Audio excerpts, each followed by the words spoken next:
There are already like 5 people waiting. I can't. my God. Good job, I Mike. can't see. Okay. Oh, I wish I had like an other Zoom thing that I could. Oh, my beard doesn't stick.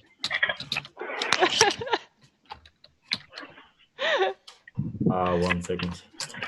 Okay. I can do this. Hey, Jerome is also spelling purple. Nice. Okay. I don't know if that works. Okay. This is a message from our sponsor. Oh, it's really not sticking. Okay. Oh my god. Doesn't work. Oh. Oh, it sticks And really now I well. look too serious. It sticks really well on. No pressure. Oh, not this one. doesn't Oh, I work. like the crown. Who's making the picture? I will be taking the picture. That's why I cannot cover my face. But I'll I'll let Michael get ready. I don't know what he's doing there. I think he's preparing something to surprise us. I'm putting some eyes on. Good job. Okay. I cannot move now. Okay, ready? Okay, 1, 2, 3. Okay. Awesome. Great. Thank you, everyone. Okay, now Okay. you stay like this. Stay Yeah. like this all the time, please. Yeah, I that's can a do it challenge. Part of the Fatima is like innovation not process. moving anymore. I'm a Christmas tree. Oh. we have a new How Might We challenge. Okay. That was awesome. Thank you.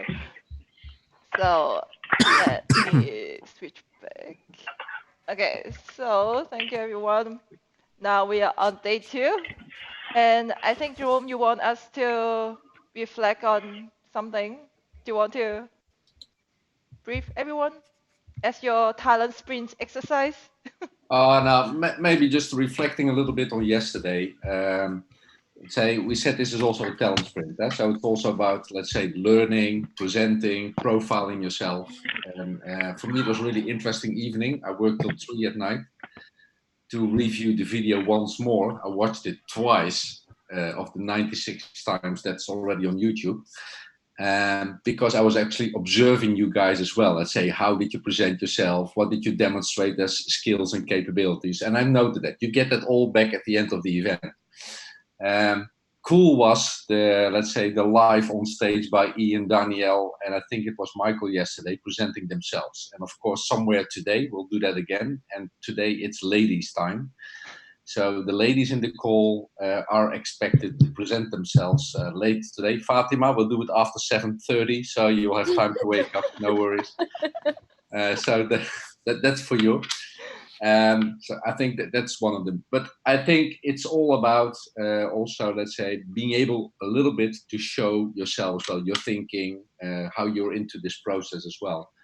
So today we'll do a few of those exercises again, or let's say moments. Small, subtle, but they will be there.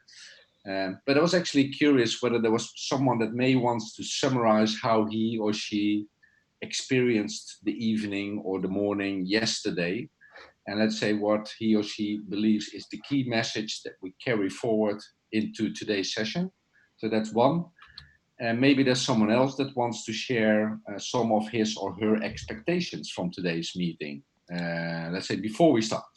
We can fail on them, but it would be nice to hear from you individually what it is. So who wants to reflect on yesterday? Who's sticking up his hand? Oh my God. Juan. Okay, Juan. So how did you experience yesterday? You have to unmute. So I have no expectations about the design sprint. The only thing I know about the design sprint was that I bought a book. This is in my shelf over there, and I was drawn to the team of designers in the business on Magma Labs, and so it was really interesting to hear I don't know all your perspective about the topic, because right now in our business we are struggling with exactly that, the hiring the exact people that matches our purpose. I'm in the marketing. I'm the marketing director, and we just by the end of this year we develop our purpose and our statement. So we use that statement to, I don't know, filter all the hiring process to match with the right persons. But we are not until right now be able to I don't know, get the right people. So yesterday was really informative. It was really good session, and I don't, doesn't exactly know how this methodology works, but everything is surprise until now. Okay, nice. Before we go to someone else, yeah, Alexander, you're on the. I had a similar type of experience. For you, it's the other way around. How, let's say, purpose-driven organizations can struggle with hiring. I don't know whether it was yesterday's call, live stream, or whoever watched some of the posts around our topic. But I got approached today by a company that actually would like to explore, let's say, purpose-driven recruitment using a design sprint. Yeah, but it's really interesting. So it's actually interesting to see how rapidly this topic might actually, let's say, spread around a community on LinkedIn and triggers the minds of people. So I think purpose-driven employment is hot at the moment. Alexandra. Yeah, because all the brands right now are working exactly on that, and their storytelling, and try to match with all the people inside the business. Yeah. I think we need to register our idea right after our design sprint. Whatever the idea is, I think so as well. Patent it, you mean? Alexandra, you want to say something? Yeah, just some quickly, some ideas, because when I think of yesterday, there happened so many things on so many levels, and this is amazing how this comes together. So I'm in here to learn design sprints, how it works, because I'm like totally new to it. Then also the topic is something that's touching everybody. The deeper I dig, the more I understand how much this has to do with me.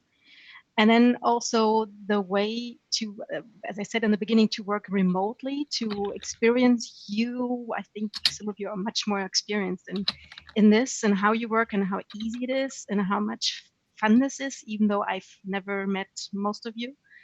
So this is amazing. And also for me, the experience is very good to be in a new topic and to shut up, because sometimes I'm really lost. I can't really lead, so I need to follow, which is a very good experience for me, because normally I always talk and talk too much. That comes from my profession, right? So it's relieving to be able or have a reason to shut up. So the different levels really, when I went to bed yesterday, that really amazed me what we're doing here. Anyone else? Ian, you want to say something? You're a man of little words, more deeds, but maybe you want to say something? Now, what I do like, if you have sessions like yesterday, is that in the remote sprint, it's fascinating how we adjust and adopt the exercises when needed. So sometimes we get stuck, we figure always out another way to make it work. So I really like that. Yeah, me too, actually. It's like, honestly, it was pretty difficult for me also to facilitate, but then we still made this through. And then it was a really, really great learning experience in the end, because we were able to have situation that I would never like encounter. And then we were able to have that, and then we went back and then discussed and then found solutions for it. So it was really, really great learning experience. Yeah. Good takeaways out of those sessions. Yes. Okay, I suggest we go and rock and roll and get into this action mode. Can everyone access the mirror of the emotional roller coaster, or anyone has any problem getting in there? I want to start with that.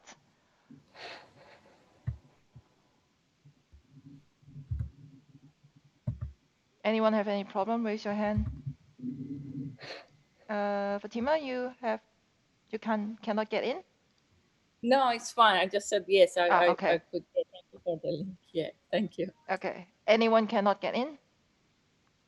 Okay. I'm on my way. Okay. We are waiting. So yeah, all you see here is a roller coaster. So it's a really great tool for us to capture our emotion during the whole design sprint. I know we didn't do it yesterday, but let's start today and see how that goes. It's very fun to see how our emotion changes throughout the whole week. So I hope that I will, if we have enough time, then I would like to do it before every day and also in the end of our every day.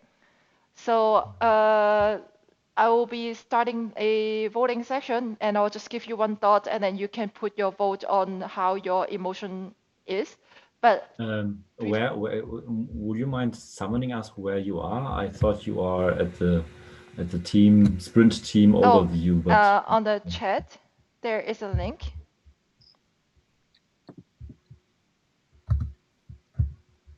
Okay. Yeah.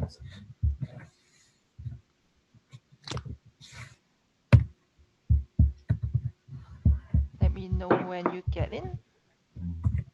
And for the rest, you can start writing. So we are still in the understanding phase. Yeah. So if you could, if you like those emotion there, like this is to change, confused, overwhelmed, stressed, like if those don't fit your emotion, you can add more below it. I can't find the link, Sandy. It's in the chat? In the chat, Ian. It's a link which you cannot click on. You have to copy paste it. In which? Oh, sorry. The Zoom chat? Chat. The Zoom chat. So I was looking in Slack.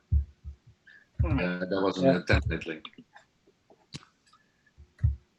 So I'll post it on Slack as Yep. well. Just I'm in. Yeah, in? Okay. Yeah. Check. Both of you? Okay. Yeah, can you post it on Slack, please? Okay, I'll do that. Okay. And so those who are already on the Miro, you can write more emotion under the understand column there. If those already there don't fit what you are or how you feel right now.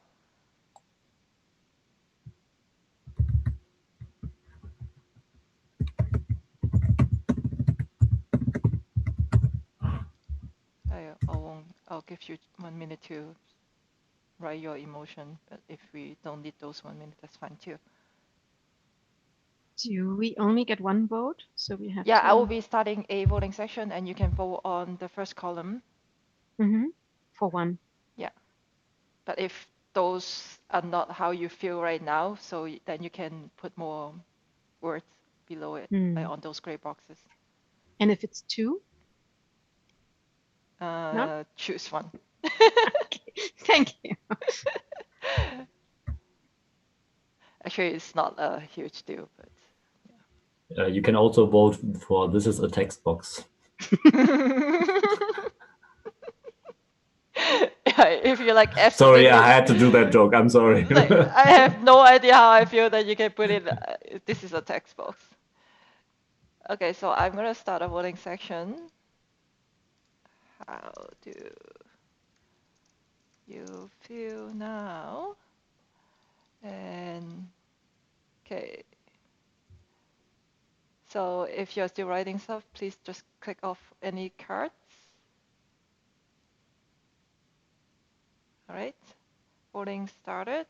So we are voting on the first column, and we are not voting on the emoji or the understand header.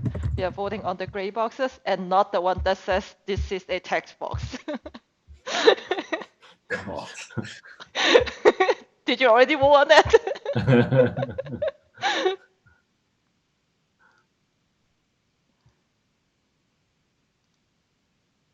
Come on, Zanny, vote.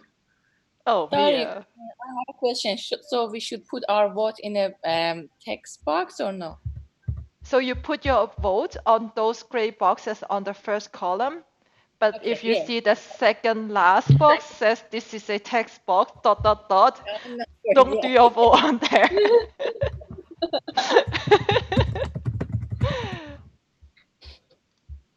Okay. So everyone voted, and I'm ending the Yes. voting section. Let's see. Oh, cool. So we have 3 voted as happy and intuited, and then 3 is curious, and 2 overwhelmed, and 1 behind others, and 1 stressed. Okay, let's see how we go after the design sprints. Very interesting. So now we are going back to our team mural. Hope that you all have it open. Is anyone not on the team mural yet?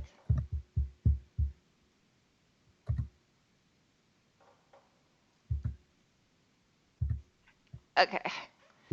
So then let's do a recap. Let me jump to the lightning demo section, and I'm going to summon everyone here. I hope today the mural will be a little bit faster. I clean up a lot of stuff, so reduce a lot of elements. Who wants to do a recap? Moving too fast. Okay.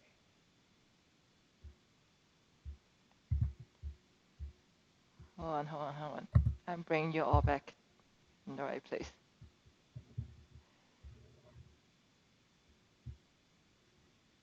Stop. Okay. Does anyone want to do the recap? Raise your hand if you want to. No? Okay. That's fine. I'll do it. So, as a recap, we have chosen our challenge to be the purpose-driven employment. And yesterday we finalized our problem statement, which is even for companies that have defined their purpose, when in the hiring process, it seems difficult to express this clearly and authentic in order to win the right people. It is important to solve this problem because mismatch are a waste of time and effort for both employers and employee. And we also yesterday went in identifying our top 3 how might we.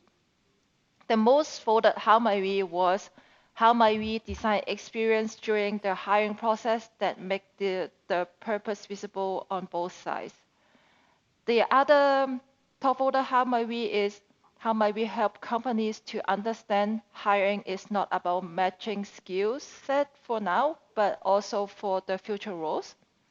The next one is how might we help reduce the time and cost to find a purpose match without lose the quality. Then we also discuss or we identified the optimal perfect solution, which is the top voted long-term goal. So we said that in 2 years of time, companies publish purpose advertisements, not job vacancies. Then we also identified that our top 3 questions that we will be trying to answer with our prototype during our user testing.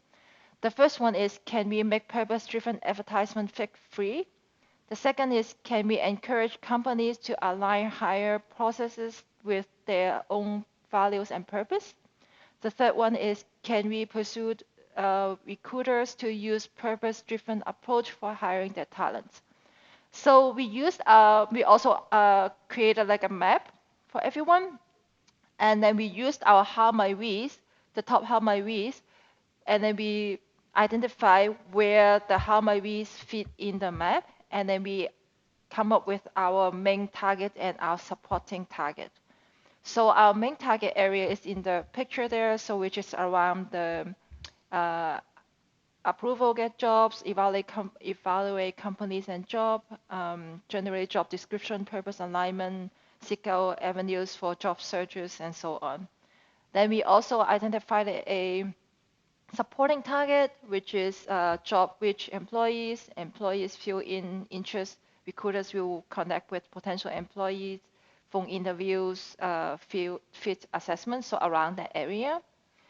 So after that, then I gave you guys an offline assignment, which is the lightning demo. The exercise itself is that you went offline and look for different examples that can potentially solve the problem or the challenge that we are trying to solve. The main thing is that we want to use these examples to inspire each other. So then when we go into ideation phase, then we can also use them as a base or just to get some inspirations. And I see here we have 2, 3, 4, 5, 6 people who did their homework. And the first thing we are going to do is I'm going to ask whoever put the examples there to present your idea. If you could also share screen, because maybe that will be easier if you want to click on, depends on your example. If it works, then please click on your link and then you can share your screen that way. If not, you can also just describe it. And I see that there are already notes from you that explains the idea or the example. So for the other people, while you are listening to the lightning demo or the person who is presenting, there are some gray sticky notes underneath. You can ask questions or give feedback around that example. If you need more sticky, you can just copy it and then create more. So, questions?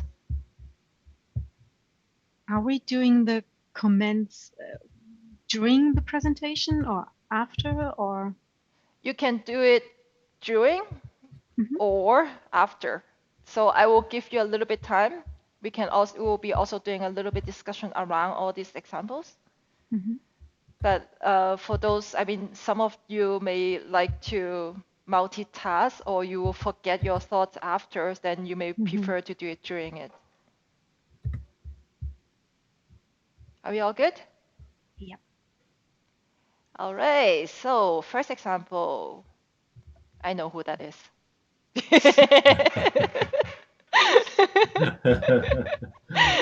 Okay, shall I share the screen?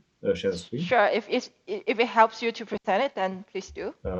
Well, actually not necessarily, because it's self-explanatory. So okay. Maybe we are quicker just to have a run through. So basically, the first platform is called RecRite. It's a video recruitment platform which works two ways. So basically, from the recruiter towards the or from the company towards the applicant, but also from the applicant towards the company. It is one possibility to show yourself, because this was also feedback from one of the SMEs we got back, that it shouldn't be only text or format in some way, but also you should be having the opportunity to present yourself. And it was also mentioned during the interview that it doesn't need to be live. It is of course better, but at least you should be able to tell a story with your own telling, and also show yourself in a visual way. I thought also the company has also a chance to show itself as an authentic employer. And also this handles the time and cost issue which companies currently have. And the effort for the initial interview decreases due to saving of the transit and the scheduling. Transit meaning you don't have to meet with the company, and the scheduling efforts also do not have to happen. And also the time is being saved by everyone who needs to meet together. That's the first idea. The second example is virtual career fair, hire faster and smarter. No, 1 second. Let me just click on it to get the right name. VFairs, it's called. It's basically a virtual fair where at a certain point in time, applicants and employers come together and have a virtual meeting together. So you have live conversations to show yourself in both ways, and have also maybe conversations in multiple combinations with multiple companies or with multiple applicants. Also here, both sides have the chance to be authentic. And here, of course, the time and cost effort, so the effort is also being decreased for the initial interview and also for saving the transit. Of course, the time part, the scheduling effort is still there. However, since it is a live conversation, it is something more personal, I would say. And the third one is a little bit an exotic one, I would say. It's called Impress AI, based on Singapore. It's an AI-powered matching platform. It currently works on a chatbot. But the idea behind that was that AI can not only be used for chatbots, but also, for example, for video records.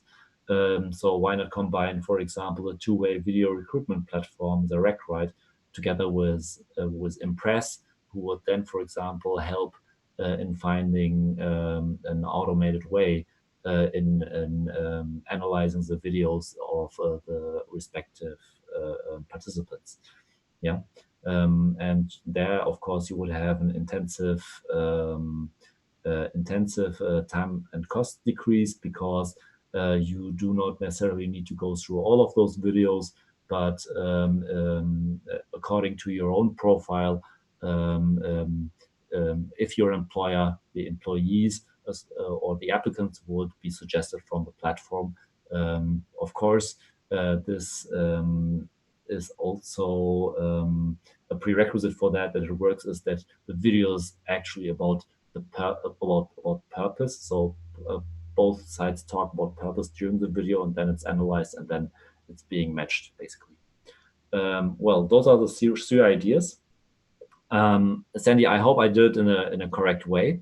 If not, feel free to let me know so I can add something, whatever is needed. No, that was good. Okay. But I would like to see if any others have any comments, questions, thoughts. You like the example, you don't like the example. Just unmute yourself.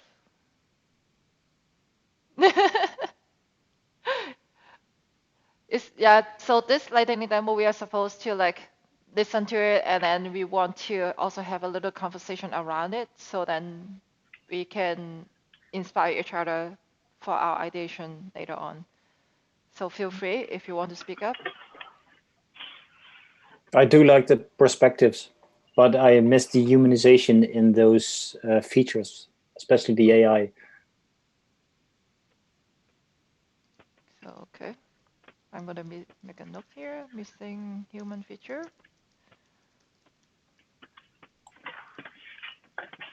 Anyone? I really like the first one.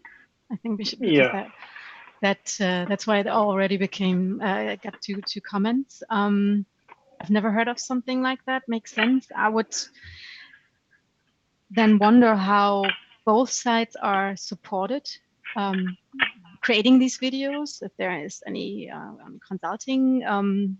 I also would be very curious to see how companies react to this, because they always have these great image films, all faked and mostly saying nothing. So how companies would use this format and this platform, how can we make them getting real or being real in this? I could imagine that could be a great push. And I also like the every time you put the time and cost effort in it, because this is a way also how we could argue or convince HR departments to use that, because they are in their KPIs, and see how efficient the things are. Okay. Anyone else? Yeah, I think the first one for efficiency is definitely good because especially for HR hiring managers, you just need to say or record the video once. Do you know what I mean? And not spend a ridiculous amount of time phoning up lots of candidates. And I've just commented as well, just to say that as a interviewee, it's also very time consuming running back and forth and say public transport to get into the city centre to do all these interviews, and just having that sort of pre-scan, I guess, at the beginning before the company decides to move forward with your application. So then you actually have a greet and meet. So I think, yeah, time savings from employee as well as the employer is like super helpful. But and again, it's still kind of removing humanizing off it, but it's definitely beneficial. Mm-hmm. More comments? No? Okay, then the next one is the one on the right side. That will be mine. I just got 2 sites, but just one feature, and I just want to try to inspire you another perspective of this issue. And the 2 links you see, you can open them and see them, are just 2 platforms. They gather employees' feedback to manage them and to get real impact of the employees. And by doing that, maybe that would be a way to take the time and load of the HR and use the people's feedback also as the culture and purpose of the company, because I think the people who work at a company are also the business and the other way around.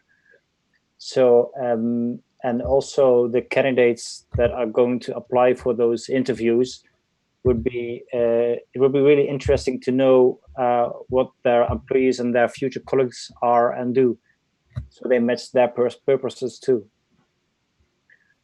So maybe some features in those platforms we can use and integrate in our new solution or idea. Is there any particular feature that you like the most? I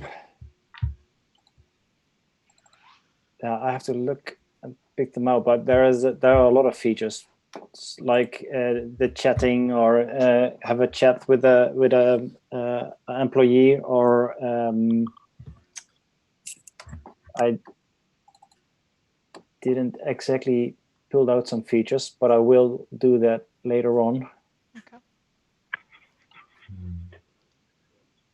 But the main idea is that you gather also the purposes and needs from your employees, and not just the sound of the one HR manager.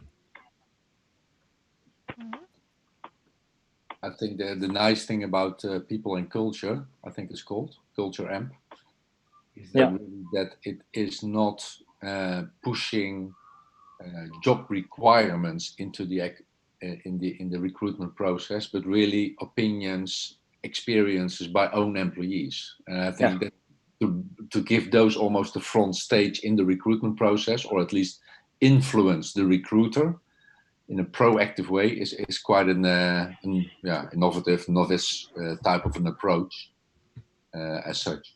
It should be also equipped a bit more authentic, because then you've got the sound of all your employees and not just a sound of one person saying that the company is like this. And if you go work there, it maybe turns out to be different. I was just thinking about that, because, for example, the two-way video recruitment platform is currently not a two-way but a one-way. But if we imagine that it's a two-way video recruitment platform, it's nicely maybe combinable with what you are showing with a status quo in an authentic way, and any applicant would like to see that, actually. Yeah. So,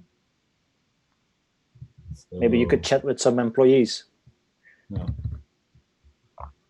Okay, let me write that down.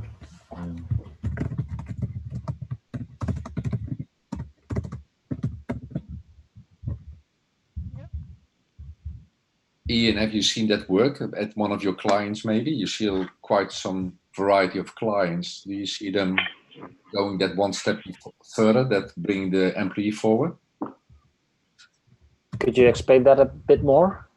Well, let's say in the world that you're living in, you can do things very data-driven, and that's what you guys are good at. It's supporting your clients with data-driven campaigns and solutions. Yes.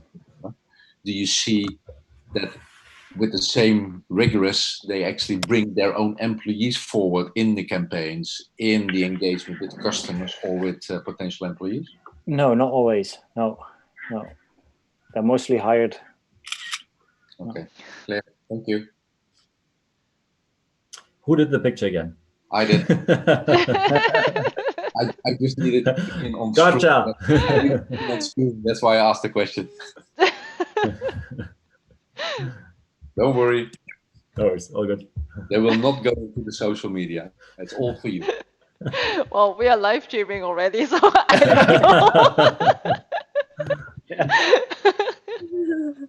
know. Okay, is that it? Yes. Who hasn't spoken? I'm gonna call names. Fatima, wake up! Yeah. Guys, I managed to finish writing my PhD. Oh, congrats! Wow. Oh, you're so amazing. I don't know how you can manage this. Have you slept, Fatima? My toddler woke up in the middle of the night and she was crying. I fall asleep next to her. That's good. I slept for a few hours. Yeah. Respect. That's good. So you're doing your PhD, having a toddler, Yes, and doing the design sprint. and 5 design sprints, not just one. 5. Now I feel so little, Fatima, so little, but that's just amazing. Oh wow. Yeah. Cool. Sorry, Very guys, cool. I wasn't prepared much, but I mean, but I chose 3 examples. One is I don't know, an example of portfolio websites, because based on the experiment that we have with Jeroen and Sabrina, I noticed that it's really hard for each of us to, during the talent sprint, to, I don't know, show our individuality.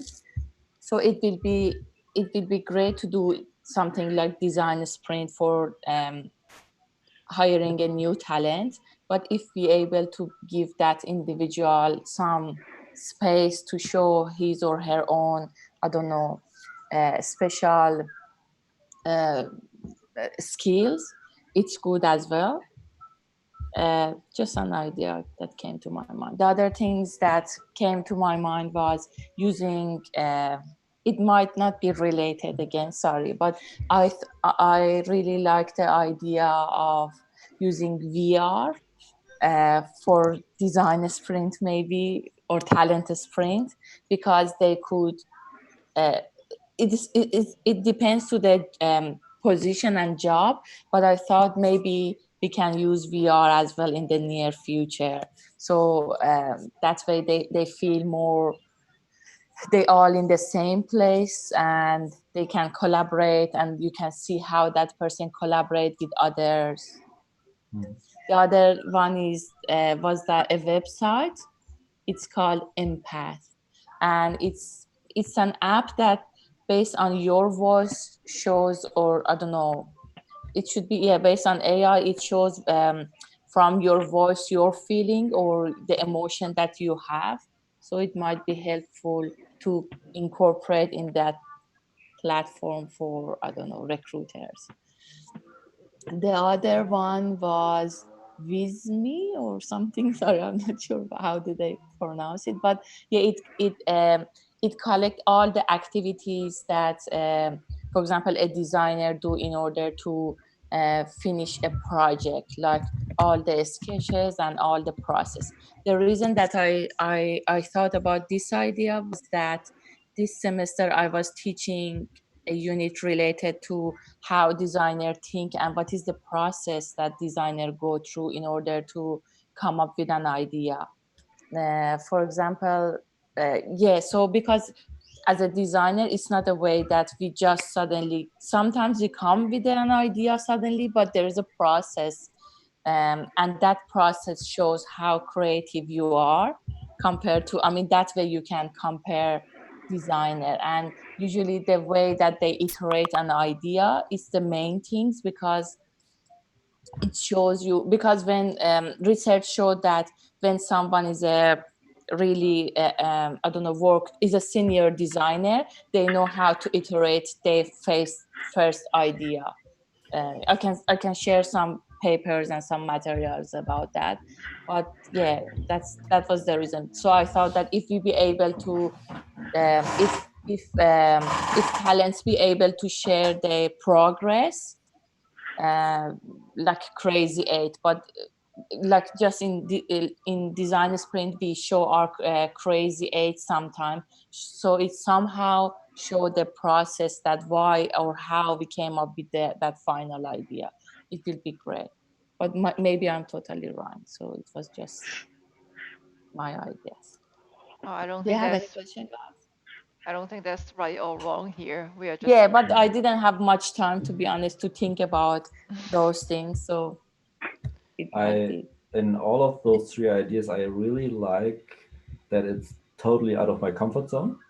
Yeah, so I really think it's an unorthodox way of thinking to get to new ideas, and where I myself first need to, and that's the astounding thing. In none of those cases I was able to say to myself, well, that's actually, I wouldn't take that. It's rather something where I would, for example, emotion AI in the age of the voice, I could imagine that this is somehow, I don't know how, but I would not be able to exclude it either.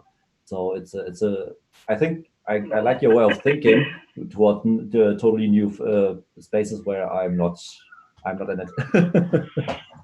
And sorry, I wasn't sure who was talking about. I Mehmet, think sorry. yeah, no. I mean, Mehmet, I think one of your idea was related to chatbot. Am I right or no? Yes. Mm-hmm. This semester, this year, we work on a project about empathic chatbot with some of students, and we came up with some results. So I think, and someone had a comment about that chatbots or AI are not really empathic. So I think we are on a way that we can make them more empathic now. Actually, there are, and that's an interesting thing now that you say it. There are actually solutions that can understand, of course, your feelings, not only from the voice, but also, for example, from the way you talk, from the pictures, Yes. etc. And that is, of course, easily explainable on the authenticity of the message you're sending, for example, during the video recordings. Yeah, as an example. So I really like it. Yeah. You mean that technology already exists, that they can get Yeah, your facial yeah. expression and all that? No. Oh, okay. Yes. They already see, and then the analysis shows you real time what kind of emotion you have to what percentage. Wow. Okay, it sounds scary. Well, it's already existing, and I think tons of apps already do that. Are we going to lose all our jobs like in, I don't know, like 20 years or something? Or not even. Oh, okay. Thank you. I think the VR is kind of interesting because, like, I like to see how the office is laid out, before, and even like having a peek, like before you even get there for a face-to-face interview. It's kind of, a bit more comforting and kind of a bit more relaxing going in, because you already familiarize yourself with the sort of, I guess, ambience of the place in a way, if you want to put it that way. But yeah. You mean like settling in the interview, so you already know the space? Yeah. So you're right. You're kind of like, just relaxing yeah. You know where to go as well. If it's a high security place, for instance, the exact route that you're expected to take. You don't get lost, so you're already highly stressed, kind of coming into the interview anyway. So anything to kind of minimize, to reduce that stress I think it's really positive. Yeah. And I think if the position is one of those positions that person needs to work with in collaboration with others, it shows how they interact, or I don't know, I'm not sure, but maybe show body language, so it might be able to help recruiter to decide who. Yeah, just like just like even your space, your office space where you potentially work within the team, just kind of look around for what the team looks like, and kind of, I don't know, just make a sort of quick judgment for yourself, Or if it's a sprint challenge that they need to, I don't know, if it's a environment that for that VR is related to the challenge that they need to solve for that talent sprint, I don't know, it might give participants some ideas. Yep. I'm wondering how VR could even help before we apply for a job.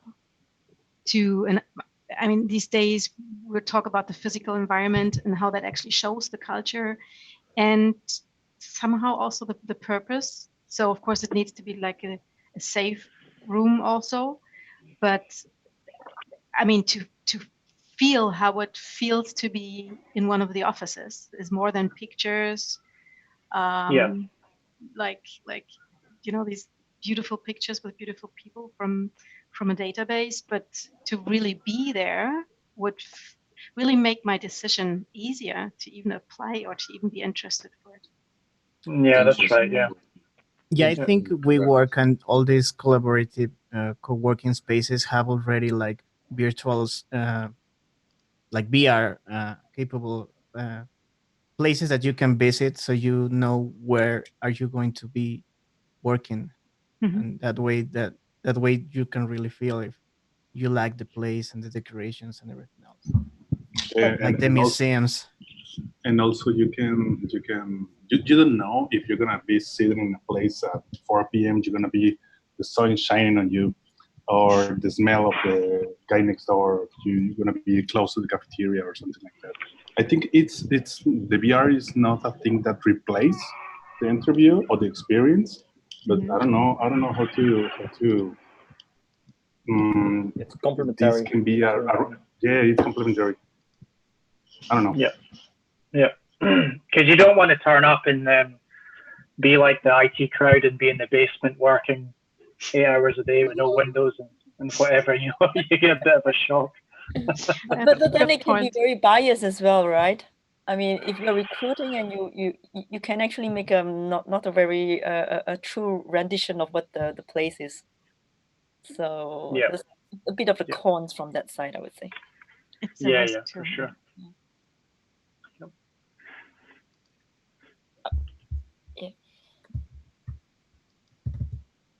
Anything else? If any one of you would like put more notes down so that we don't forget what we have talked about, that would be awesome. Like what Annie is doing. And if you need more notes, so steal it from on the other side. Feel free to steal. Okay. Maybe I'll give you a little bit time to write them down first before we move to the next one.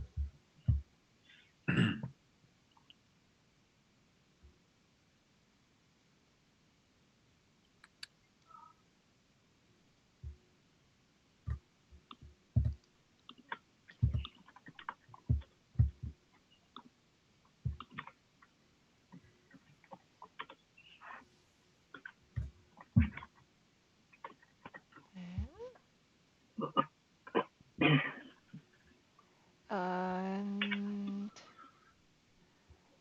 let's move to the one where it says love is all you need.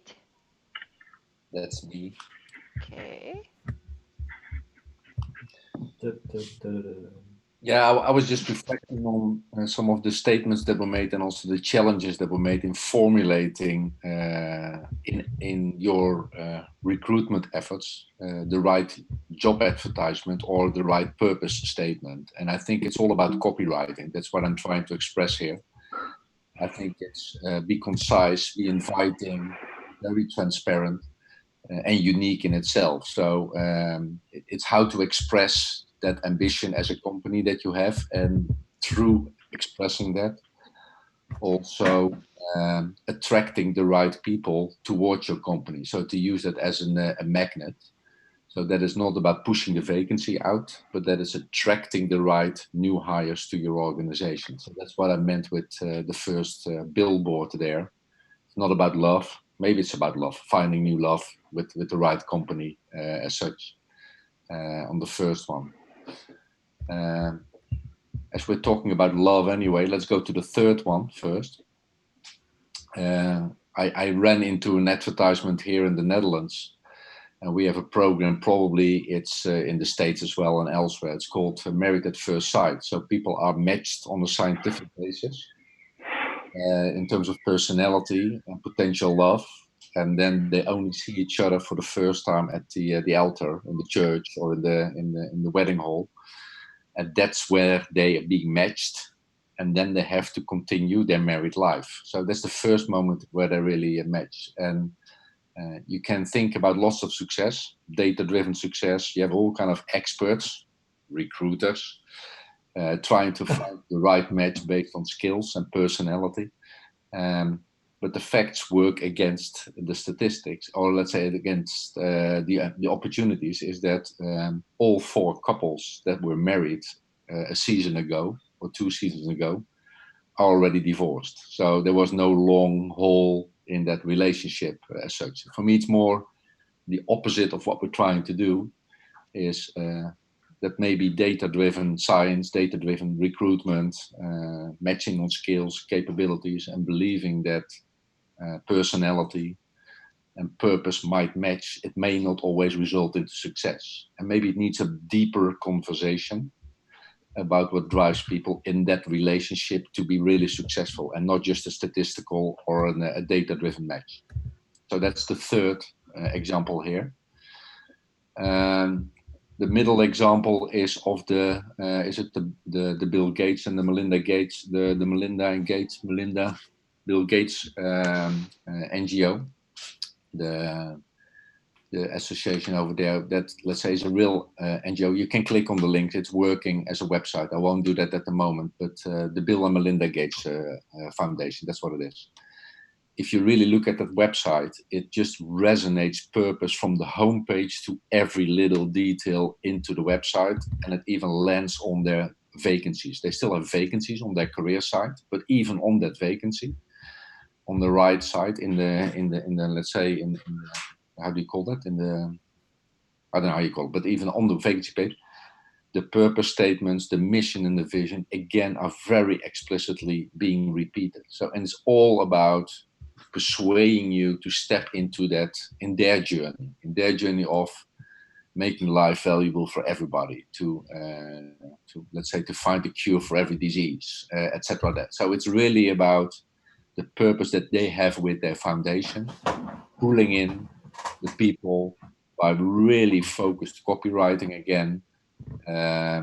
It's not about the details, it's about the real purpose over here, and that carries forward. And I like that as an example of a organization that really drives that forward in their communication, but also in how they're trying to attract people to participate with it, but also to work for them in employment.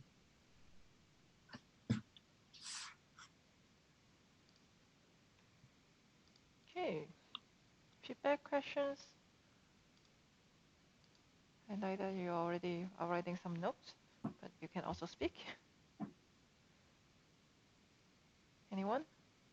I like the idea of the branding, the storytelling, helping companies try to tell a good story to build a relationship first. Yeah, I personally think it's key also in attracting the right candidates.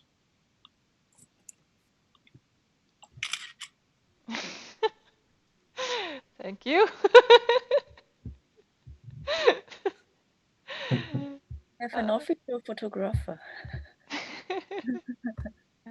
We'll get them. It's all a present for you guys. Okay, Alexandra, I see you're writing a lot. I'll let you finish before you talk. And I see here has a card saying start with Y, then attract talent needed. Who wrote that card? Me.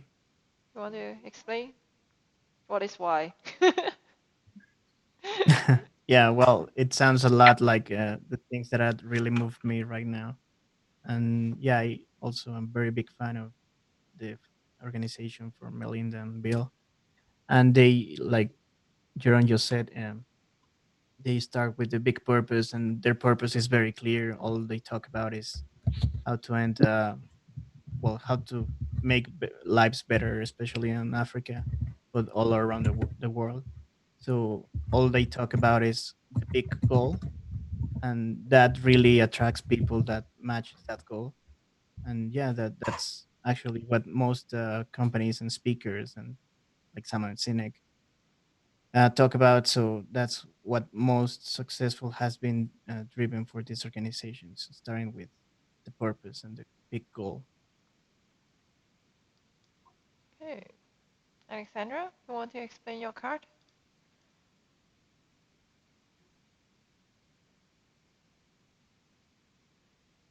Here I am. Sorry.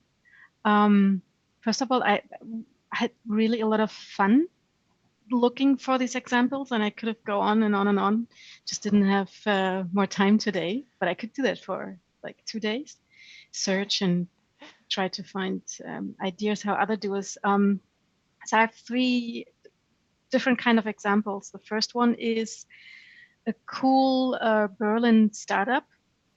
It's actually a platform. They sell their software to large companies and help them to match their people beyond hierarchies, but also beyond project groups or agile, whatever. I've never looked at the software, but I guess they're collecting all kinds of criteria, all kinds of characteristics of the people, and then try to connect them. So think of huge corporates that don't really know where's the knowledge, where are the people, and they're I met one of the employees when I get into the Working Out Loud community, so that's their topic. And I think also job sharing is their topic. They really advertise to share single jobs into like 2 people. And I was thinking of all of the knowledge that is there, or the information that you have in such a software. Why not extend this to the situation, not the employees that are already in there, but also to the candidates to match people with people. So my topic would be humanizing the recruiting process. And I'm always wondering, how can we translate the purpose into, away from blah, blah, blah, and the typical buzzwords, into real experience with real people. So why not connect or use this information and connect people with candidates for whatever coffee dates or conversations. So I thought of this as being a little bit like the Airbnb of job interviews, so more of an informal way, and to really encourage the employee to candidate conversation and really push this. Some of us are like this, reaching out to people on LinkedIn for companies that we're interested in, but not everybody is that way. And I think companies could really accelerate this. That would be my first, and it's a really cool startup, by the way. I think the idea is nice. And then also coming from the idea what Jeroen said about it's not just about data, but real experience, I thought, why not change the events or experiences during the job interview and use team building events as part of job interviews that are able to, and I think it's difficult to translate the purpose into games, into events, either create team building events, especially for recruiting, or even think of inviting candidates into the usual team building or company events. And that way, companies could actually not tell but show purpose and values. Yes, I want to move away from words, even though they're important and conversations are important, but make conversations real. And I think the interviewing situation would be much more relaxed in such a team building. Also, of course, it would be demanding to the candidate as well as to the employees taking part of it. Yeah, and then the third one is something that also I see at Marco's place here. I was just searching for, once again, purpose, how to map the purpose, and I found the Ikigai mapping that I have heard of, but I've never read the book. So just as Marco also thought of Canvas as using this as a language to map what the purpose actually is. Yeah, so this would be a format to say to the candidate, or what do you love doing, for what are you paying right now, is it a fit, and where does it not fit, but also for the company to do the same way, to really bring out the purpose somehow. What are my ideas? Okay. Feedback, questions, thoughts?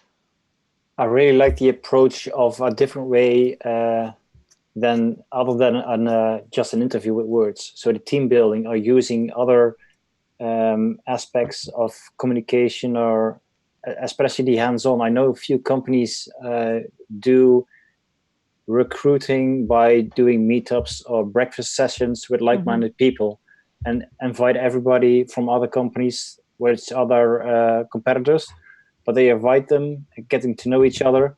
And if they're on the same line or they're on better match than their own company, they take those people in. So it's I like the approach of a team building event.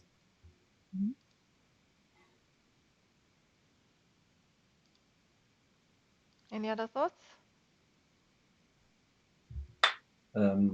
While you were talking, for me, the question was, we want to have a purpose match. In order to have a purpose match, both need to be authentic about what kind of purpose they have and do not show something different. So in order to be authentic, I mean, why are you not authentic at any point in time? Because you have a fear of some kind of negative outcome, or something where you think, okay, well, that, I have to be careful, otherwise I will be XYZ. So meaning both sides somehow need some kind of safe space where they can meet, and where they do not have to think about any risks, and then be themselves, meet each other, and then depart from that again afterwards. It just came to my mind. Maybe something to consider.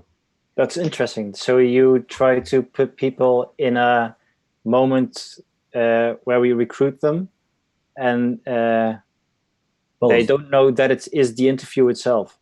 Both basically the company as well. Many companies do, of course, advertising and say that those are their values and this is their purpose, etc.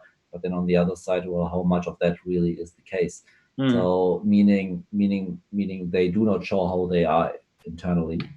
And the question is, why do you not do it? Yeah, so you are fearing something, and both sides do that. Yeah, so applicants do that and companies do that. Yeah. And the question is, when would you be authentic, when you do not have the fear of some kind of negative outcome? So you need a safe space for both sides, not in a spacious way, a safe space, but rather thinking about some kind of environment where people can, where company and applicant can meet without fearing an outcome afterwards. That so where they can actually be themselves.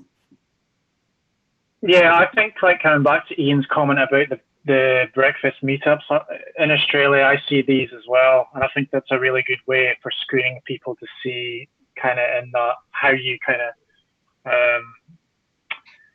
how you are around other people, but you're already subconsciously being screened by that hiring manager before you even get to this sort of more stressful kind of formal interview, so I think that's a good way of doing it as well. Yeah, so those breakfast meetups, do you think people coming there, so because when I know, people from companies are there, and I, for example, would be an applicant, I would definitely change my way of behaving, and I also would know that people sitting there change also their way of behaving. I think it depends. I mean, I agree with what you're saying there, and also like when you're meeting people for the first time, or you don't know them that well, you do tend to be, or most people do tend to be a bit more reserved and kind of thoughtful of what they're doing, and not be very relaxed and kind of loose in a term.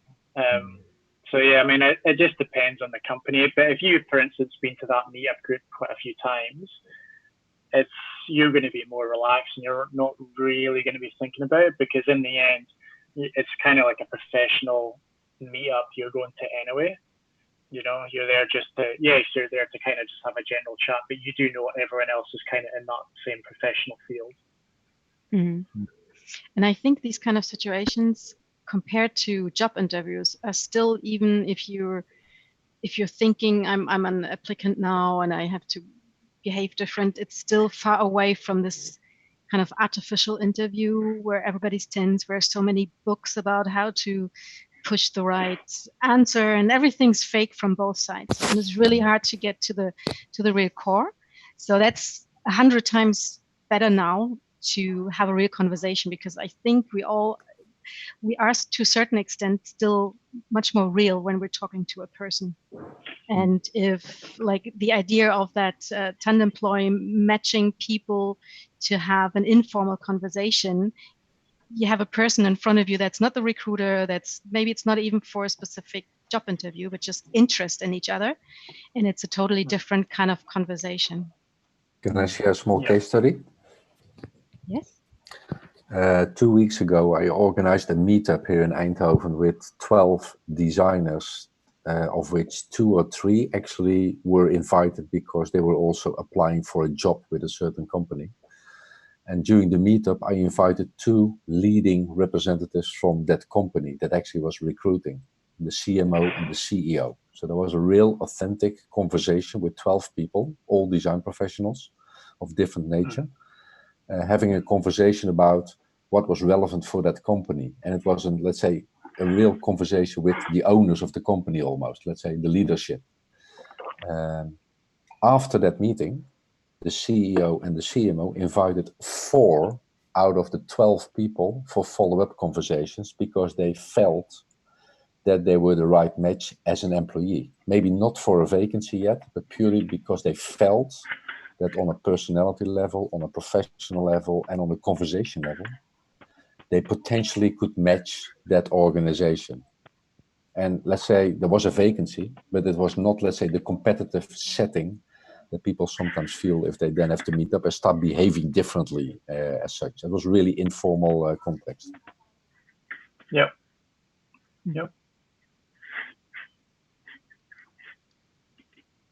Great. Anyone have any thoughts? Oh, I like that idea.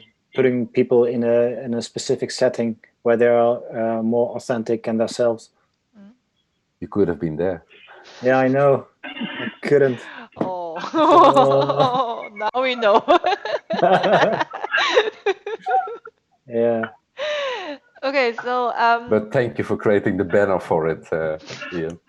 You're welcome. Okay, so now it's my time, 10:17. Would you guys want to continue and finish up the last 2, or do you want to take a break? Break, thumbs up. No break yet, thumbs down. No break. Okay. No break. Okay, I see more thumbs down. So okay, so the one at the bottom, I think I also know who that is. So with the image with the phone and the coffee. Coffee.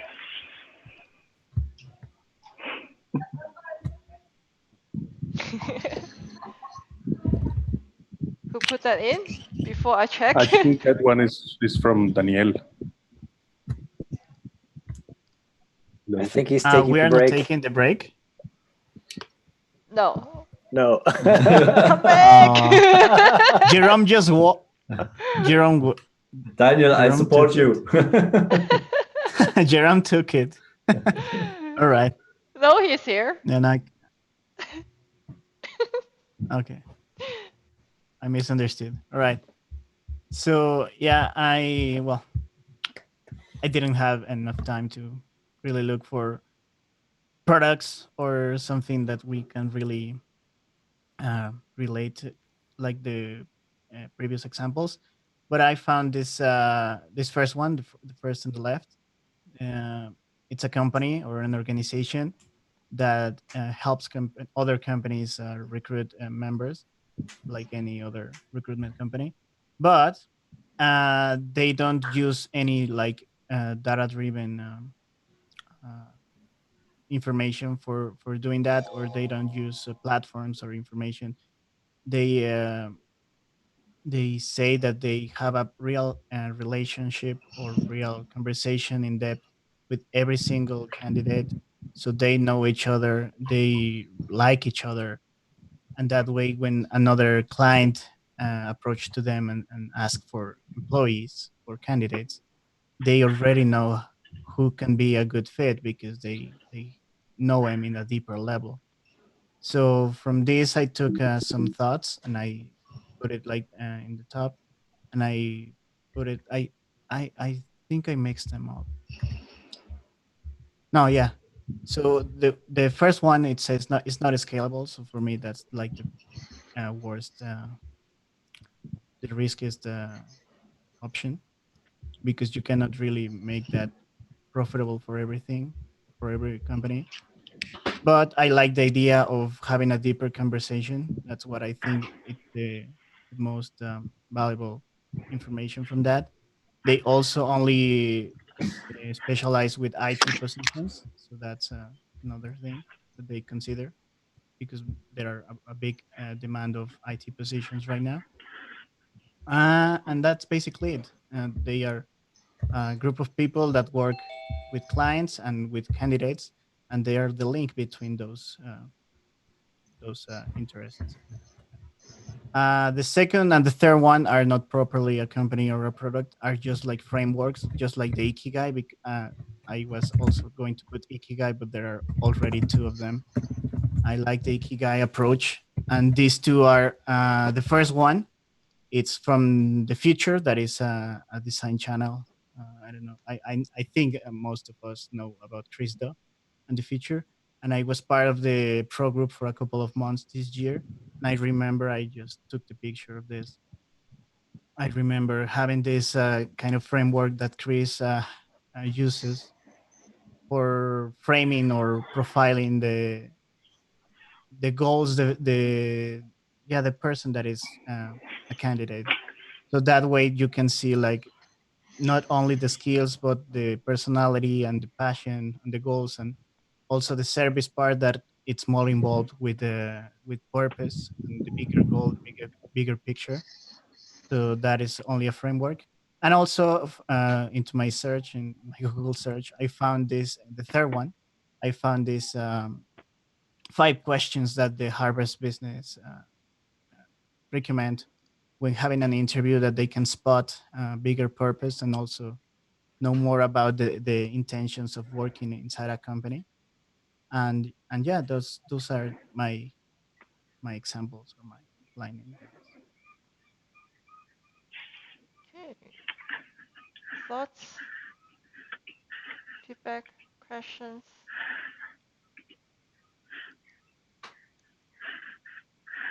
Danielle, do Everyone, you have the link of the article from HBR? From what? Do you have the link of that publication that you were referring to? Of the Harvard Business? Yeah.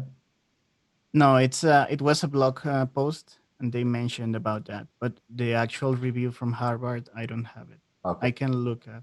No, it's not a must-have, but it would be nice. I think they can have it in after at the end of the blog, but I didn't check.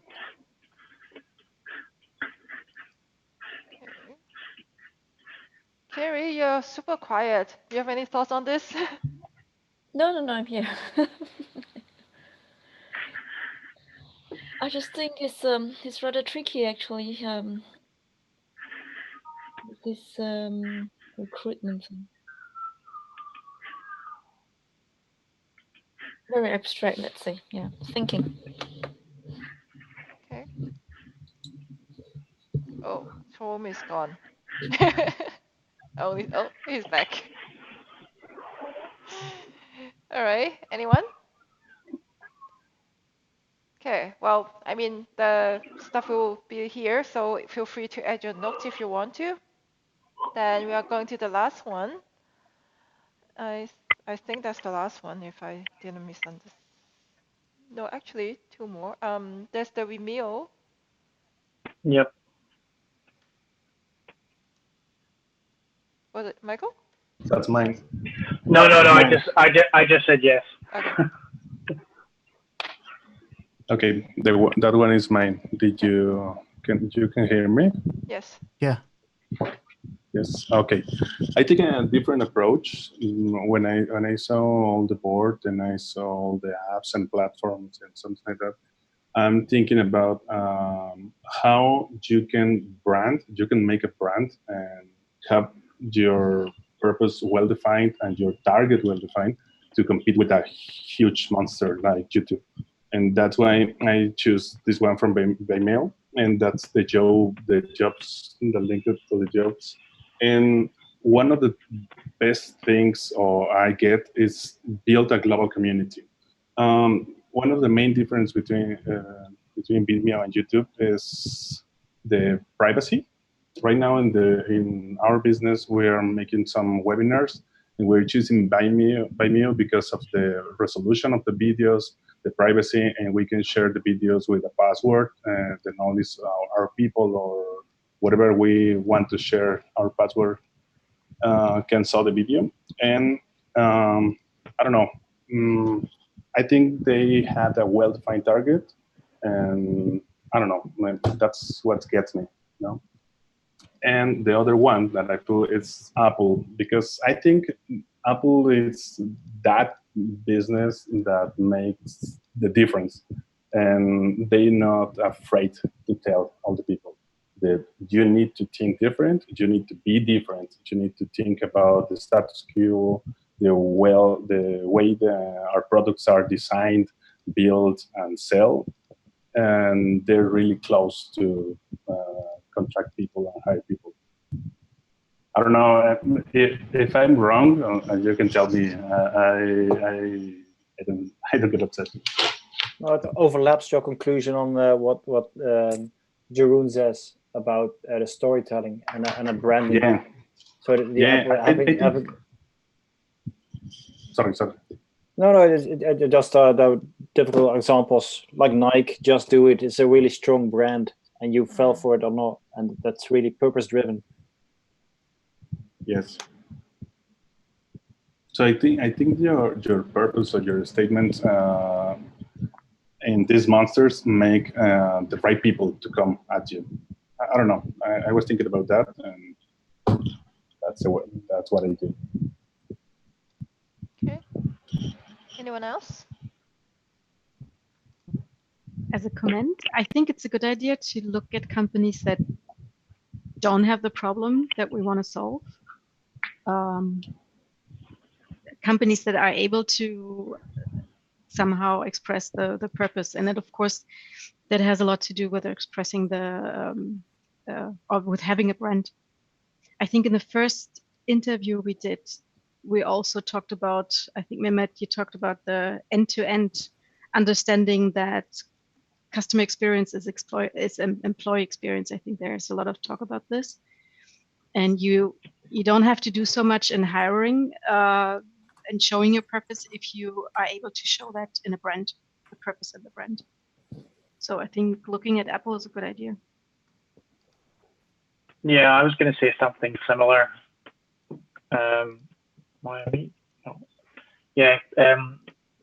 your employees will drive your brand for you as well. Do you know what I mean? So the experience needs to be end to end for sure. I think it's a very good idea that you took Apple as an example, because if you look at the history of Apple, it all started with a purpose. They wanted to build a machine that people can use easily. And this has manifested in what they believe and they did. And then, you know, everything just grew and fall into place when you have purpose for existence. So maybe then the other companies and all, or rather, what we're trying to do right now to talking about purpose of work is those companies don't have them because they actually don't know why they exist. You get the drift? Mm-hmm. Yeah, it's kind of like if you know what you set out to do, then automatically all these things come to place. And so I think actually a lot of companies, they come into place for some other things rather than what they are right now, for example. And I mean, the more we dig into these, I'm actually getting this very, in a way, it's a good feeling that I think we have a luxurious problem here. I come from Asia. I work in Switzerland now, but in Asia, there are a lot of people, probably they're just looking for a job. They don't care. Company has purpose. And now I see that, hey, we are so lucky that we can actually try to see, you know, look into the purpose of a company before we want to join them.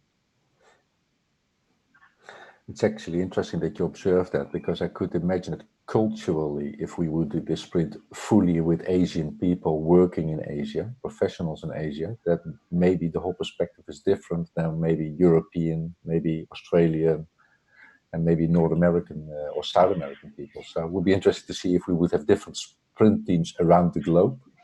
If purely from these conversations, there's already a different notion of what purpose-driven employment means. Yeah, I think we're going to get there in a bit, since this is a virtual. I'm not the only one from Asia here, so.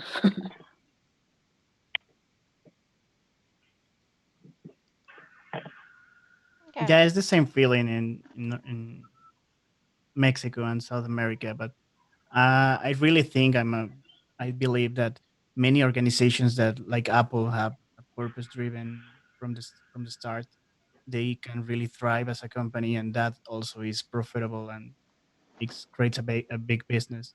The case for China or India that or Mexico that has many manufacturing jobs, well, that's different. But for any other type of company, I think that this kind of approach of how or why you are doing what you are doing is a really good way to carry around the company. And it's not a well. I see why you say it's luxurious, but I think we are trying to change that because it really shows that having a purpose is how you are going to make your company last.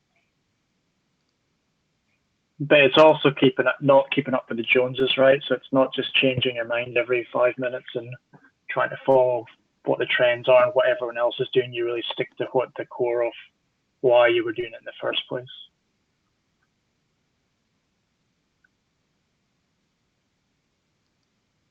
Yeah, I know that, Michael. It's a good point. I don't know what is your opinion about this, but right now you can set a statement and change it in 2 or 3 months and saying you are the best in the business, you get the best offices, the best headquarters, something like that.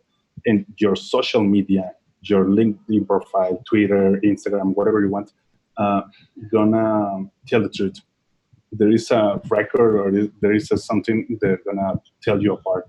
I was reading a few days ago a book. I don't remember the name, but talking about the F factor, that is friends, family, social media, and something like that. And there's a new way from the talent acquisition department to discover your history, to your complete history. And you can say you're a really organized person, and you can take a picture of your room all crumble apart, and that's gonna take in, I don't know, for the interview or something like that.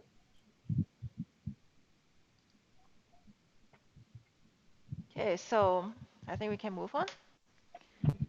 There's the last one from Marco. Yep. He's not there. Can I get a volunteer to present it? See, based on your interpretation of what the example is? Is the one with the canvas? Yeah, Marco. It's this one here. Yes. Yeah. Do you want to give it a try? Yeah. Okay, go ahead. I may. Well, I also use a lot of these canvases or this kind of presentation. I'm sure also Jerome and our European friends do as well. And well, these kind of pictures or representations show or try to show the most important things when you are having an experience, right? So I'm thinking that if this is like the purpose of traveling with other people, and what you need to go from A to B, you need a vehicle, a gas station. There are obstacles in the way, but what you are really looking forward is to where you are heading. And yeah, I will see. I will guess that all of these things inside the canvas are trying to really frame the experience of traveling or going from A to B, and this is a really good frame for knowing what you need to consider in order to do an experience related to that. So what I can take from this is that maybe we can use like this type of canvas and take the experience of an interview or a hiring process and put the most important touch points of that, and really put it as a template for other people to use it and really consider what are the things that they can improve on. And the second one, cover story game storming. I don't really know. I think I have seen that picture before, but well, it's from any workshop ever. Uh, well, I can talk more about the Ikigai. I don't know if you already know about it. I think Christina also talked about it a little. But yeah, what I like and also what most of us can agree is that these are the main things that in any person's life are important to us. So what we are good at, what we can be paid of, and what the world needs. And there's also like a new one that adds sustainability, trying to be environmental, and also what we love. So what I can remember from the first time I saw this is that it doesn't need to be a whole profession or a thing that you do that involves all of this. It should be like things in your life that really have a portion of this, so you are really happy or fulfilled. And most of the times, like with the places that we work every day, are trying to incorporate all this to make people engage and wanted to be more time inside that place, and that way they can really thrive or help the company grow. But I don't know exactly in our particular challenge how we can include all of this into the challenge itself.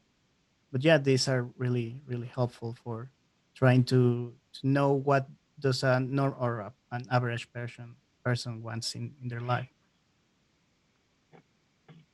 Yeah, I think the Canvas one's really interesting because for me, how I read that, it's about the journey, not the destination. Right, that's how I'm reading it. So you could definitely do something along that lines.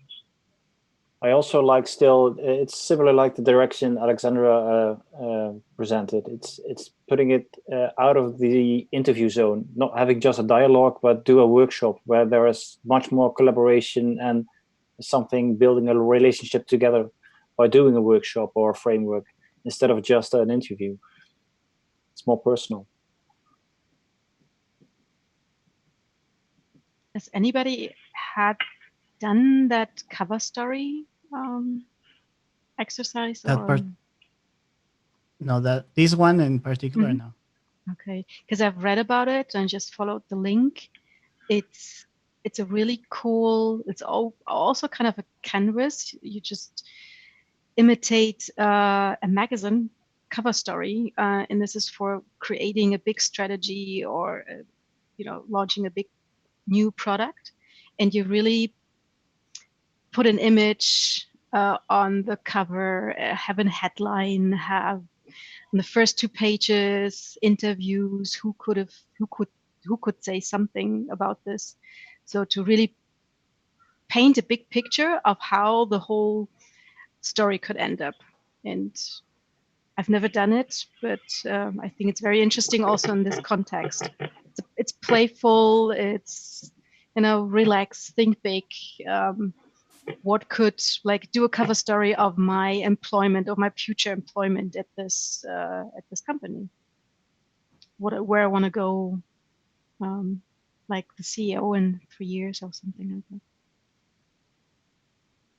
So I really like the ideas. Okay. Me too. Just design thinking, right? Yeah. That's coming from that area. Yep. Right. Shall we take 5 minutes break? Yep. Yep. Okay. For real now? Yes. All right. You earned it.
Hello, Robert. Hello, Sandy. How are you? I'm good. We are just having a break. Good. I was watching on YouTube for a little bit, and I have to go back down in about 5 minutes and tell my son he has to take a break from screen. So I figured I'd just pop in and see what's going on. Yeah, we are having a 5-minute break before. Actually, we only are 20 minutes left. So. You know, your environment screams for a virtual background of some type. Like, let me show you what I was using in the last session. Hang on. Okay. Wonder if it's going to show. There you go. Yes. So somebody mentioned I have a rainbow pony, so there's that. And I was over to the side like this, going, "What do you think? Huh? You're not gonna say anything? You're just not gonna? Yeah, all right, fine."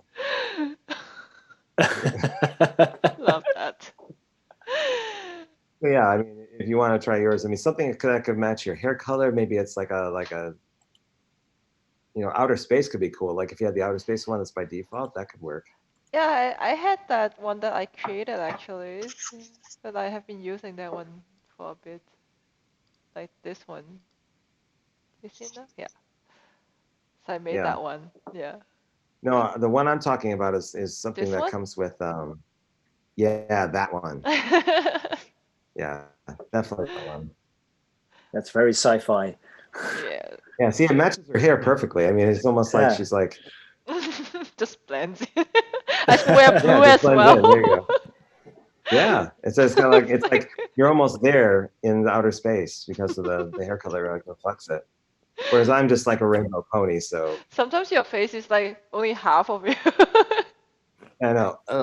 If I'm on the edge, then it kind of blades out. Yeah.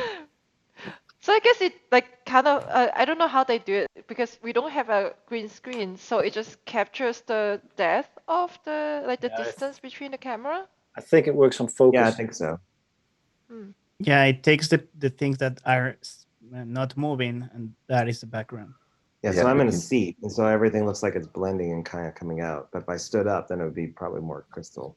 For me, it would be more defined. But you need an i5 processor or something like that, or i7 to have that work, because my computer can't handle this.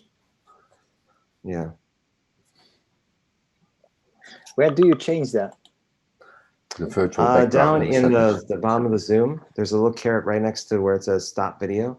You hit that caret and there's something that says choose a virtual background. And then you can basically load up some, there you go. You can load up any kind of desktop wallpaper you want, or you can use some of the defaults that are there. Damn, I can't see it. I see record, see chat. And Next to the leave meeting, or? No, on the left side, so beside your mute button, and then there's the stop video. And that's the application you used yesterday, Fatima? Nice. Yeah. There you go. Very nice, Fatima. See, now that's the kind of thing that we need a group picture for, right there. Yeah. But we need to install it, everyone, Fatima? Yes, Yeah, yes, you need to install it yourself. Yeah, I put the link in the That's chat so awesome. Yeah. Could you put it up there again, Fatima, and I'll install it on mine, and I'll do the same. Yeah, if we install it, we can do that for tomorrow. Yeah. Okay.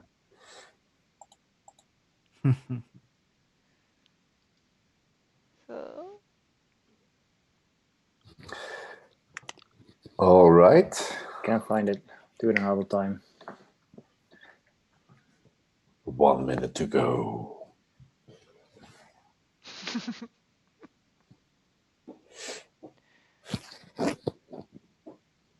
Oh, now I'm hungry. What do you have there? It's leftover pumpkin pie something. So, but this whole thing here makes me really a late eater. Mm. So that's a collateral benefit. But I enjoy.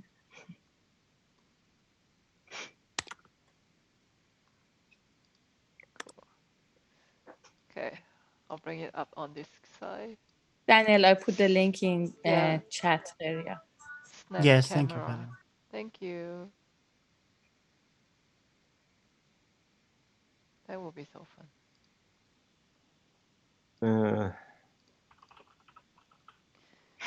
So yeah, it seems like when we are like everyone on the Miro board is much slower. So I really think it has to do with the number of participants. I think so as well. Well, for me, it behaves the same. Really? Even when nobody was on the Miro, only you? Yeah. Okay. Maybe a little couple of milliseconds more, but. Are you talking about the slowness of everything? Yes. Well, for me, it works fine. Even Robert, if your hair is growing by the second. I know.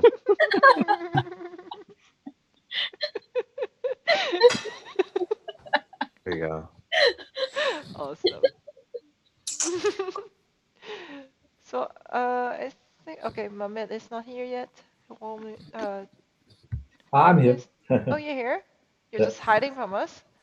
Hello. Oh. Okay, let's wait for Michael. And Juan. And I'm going to go downstairs and take care of my son, so I will kind of leave the space background intact, and then I'll come by and see what's going on with the team. Where's your dolphin? My dolphin? Yeah. It's in the other room, I think. Okay. It would be nice to have a dolphin in outer space.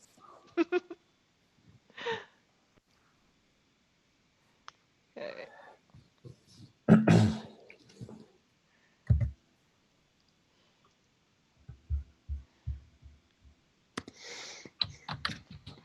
So maybe we can start. Oh, okay, he's back.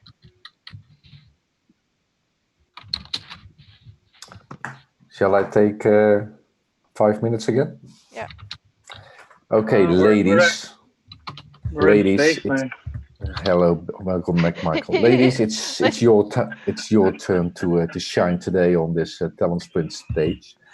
like some of the gentlemen took the stage first yesterday. Now it's your turn. And actually, I was wanting to ask you all three the same question. So the ones that are listening to the first one can mentally prepare a little bit. But maybe we can start with Carrie tonight.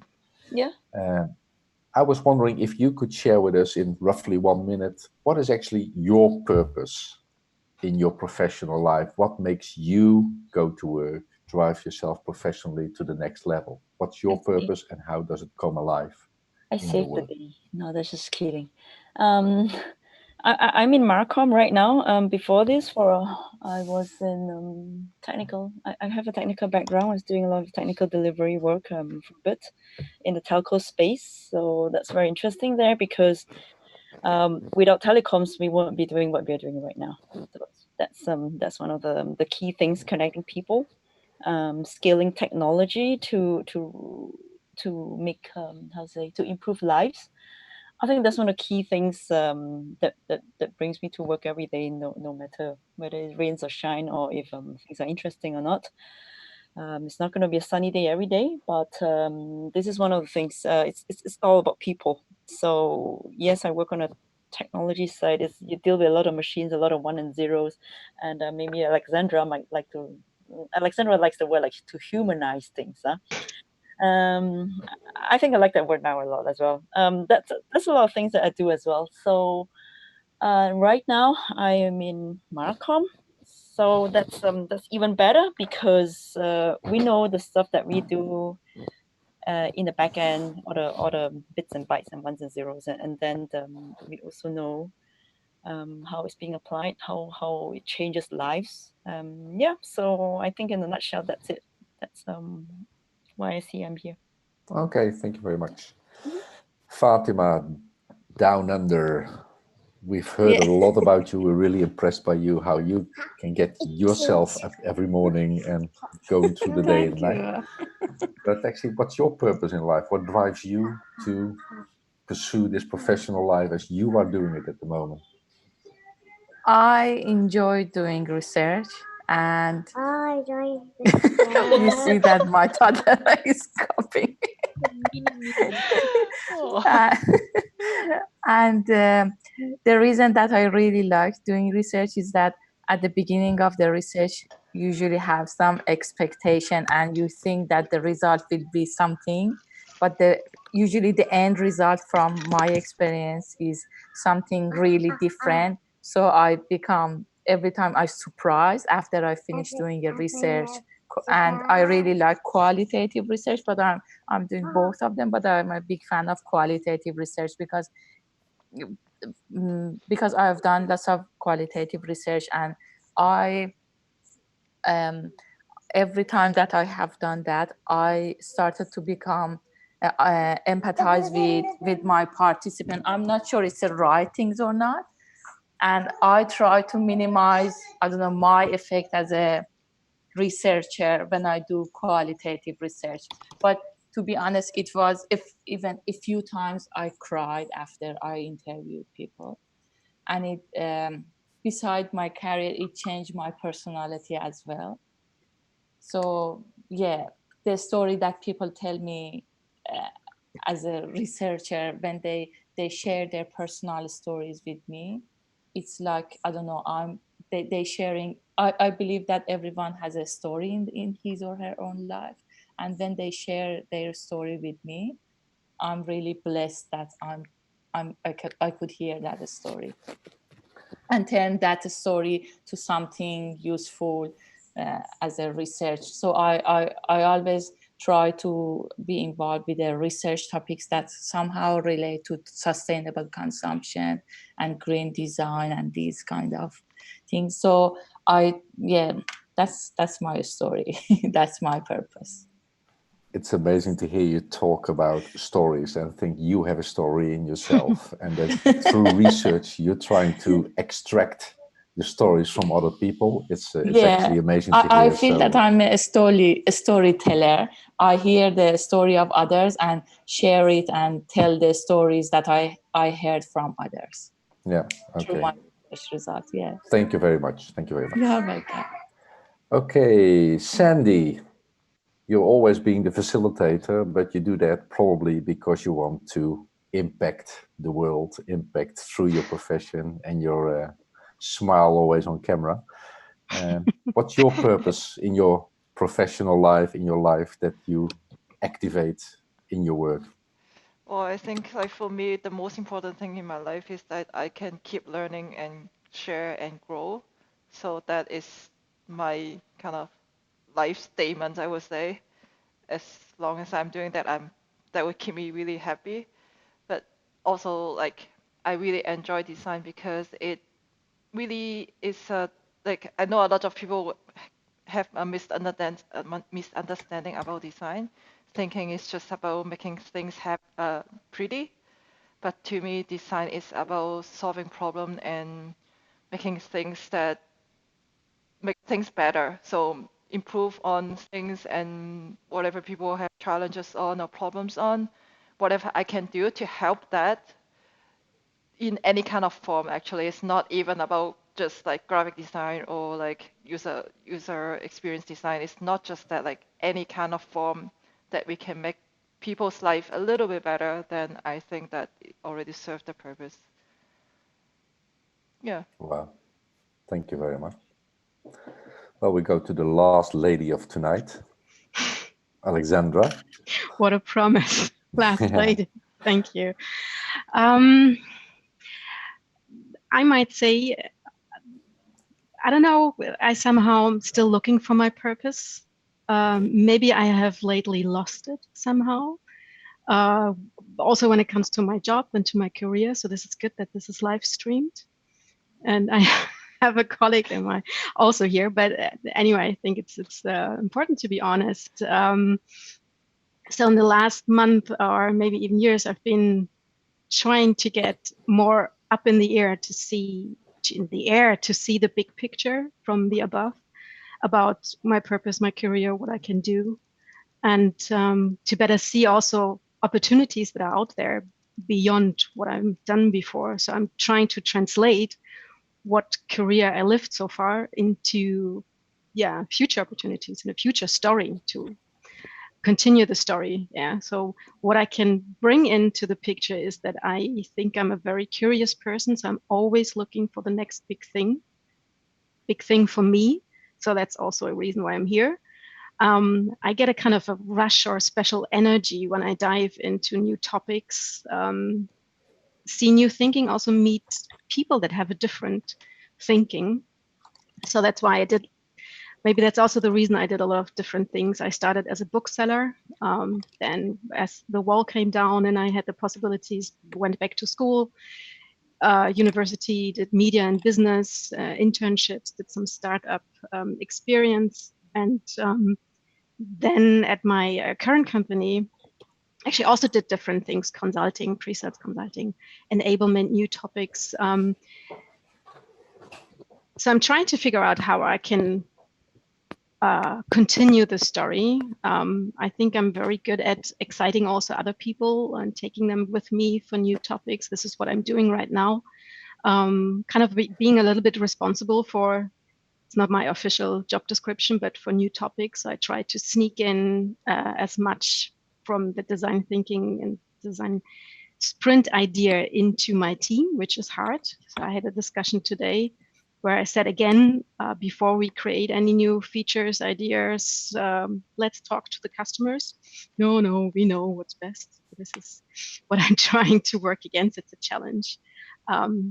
But again, still trying to find out, and I guess I will hit the ground running once I find it, and change. Okay.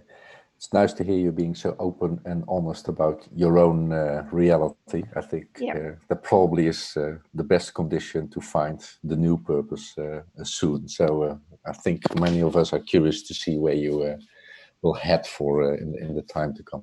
Thank you very much. Ladies, thank you for taking the stage. Let's give the floor back to Sandy and guide us through the last part of the design sprint exercise today. Sandy? Yeah, so thank you everyone. And we only have 3 minutes left. So what I would like to do is going to brief you the offline exercise. So you have no excuse, you don't do your homework. So there are two things. I'll summon everyone here. So the first one is the mood board exercise. So the idea is that you think about your audience, the challenge, and the screen questions, and then you want to collect some pictures or images that you can drop in here and put some notes around it. We will see if we will be doing the voting section tomorrow, maybe not, but otherwise it will just act as a mood board that can inspire each other. That is an exercise that I would like you to do. The next one, which is the most exciting and probably the most important one from our design sprint, is to create our solution. Otherwise, you wouldn't be here just talking about the problem. Because the Miro is super slow, just hold on a second. So, 1 second. Here, okay. Summon everyone again. So this is the solution sketch. What you want to do is there are 3 images here on the right side here. This is what you want to create in the end.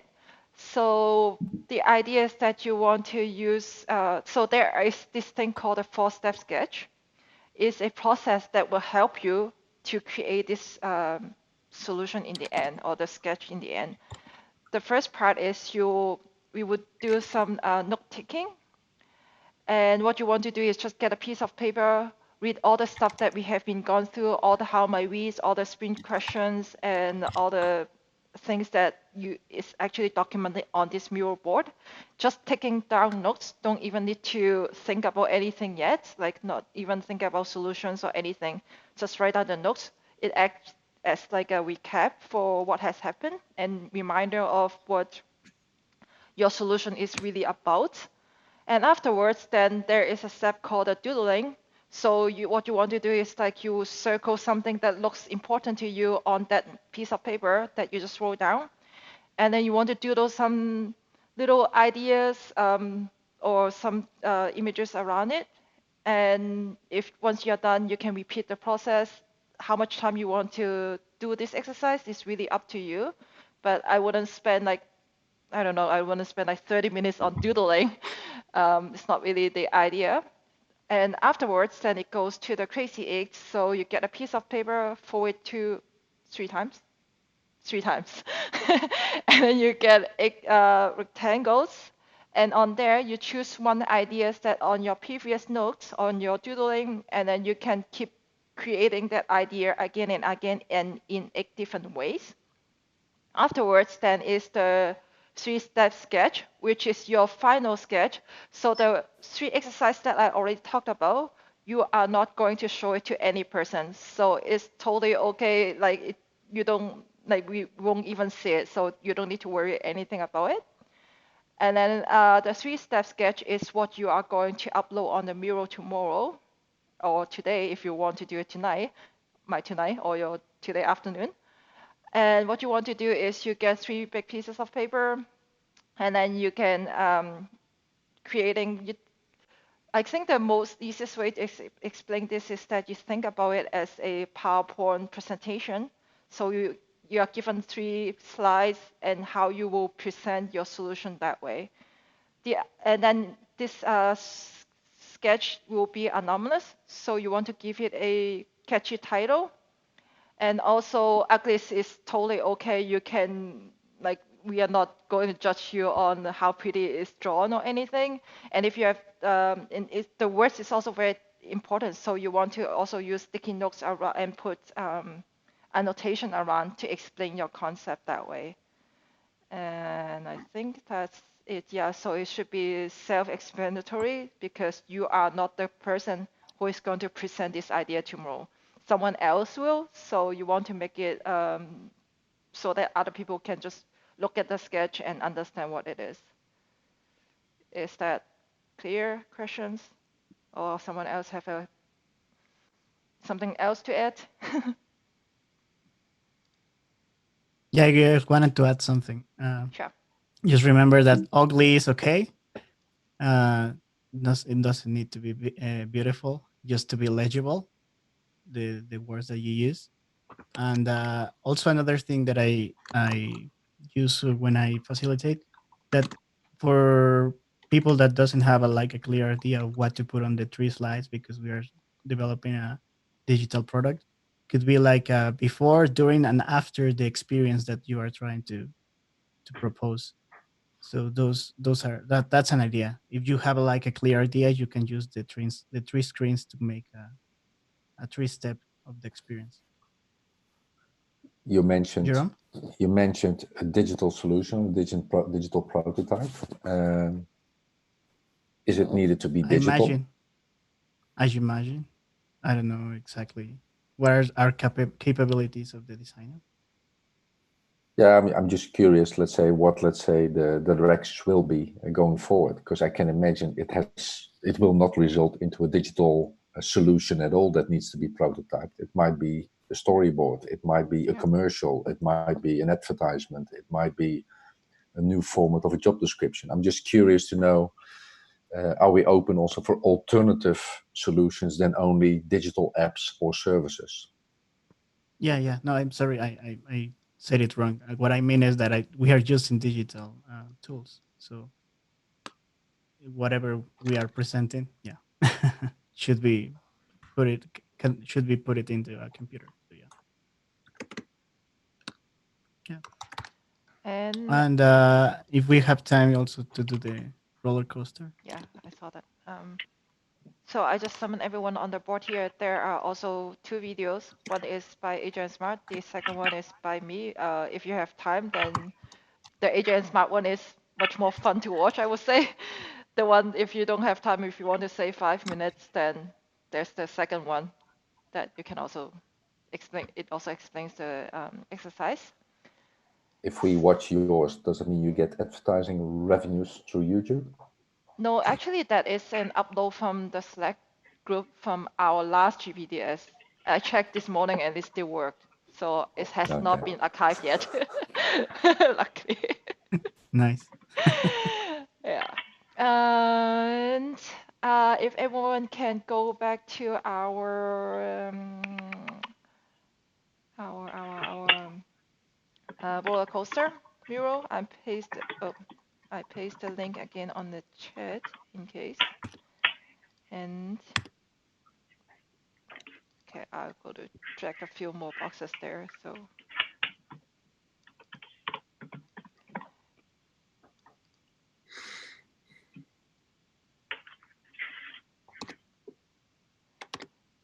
So we are on the first column. If you want to write any words still, or are we okay? Anyone still want to write anything? Okay, then I'm starting a voting section. Same procedure, I'm gonna give you 1 dot or 1 vote. And you want to vote on the gray cards, but not the cards that says this is a text box, ...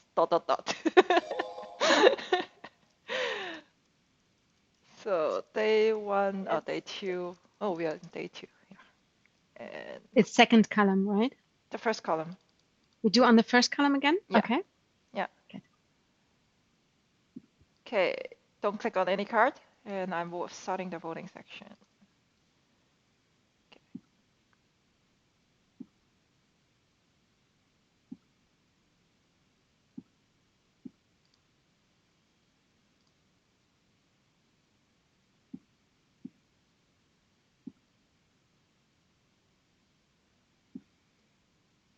Mamet's still here, right? Yeah. Yep, I'm voting. Okay, just undecided. Oh, I'm the last one. Yes. We are all waiting for you. Gonna move on. Crying out loud. We're over time. Everyone wants to get out of here. Yeah. Okay, done. Okay, great, awesome. So, inspired is the top voted one. Cool. Sounds good. All right, then should we do like an end group photo again? See you. Okay, awesome, everyone. So thank you again for being here and look forward for tomorrow. Thank you, Sandy. Okay. Welcome. Live from outer Bye-bye. space. Thank you. Good night. Okay, Have a great day. bye. Bye. Bye-bye. See you later. Bye, guys. Bye. Bye.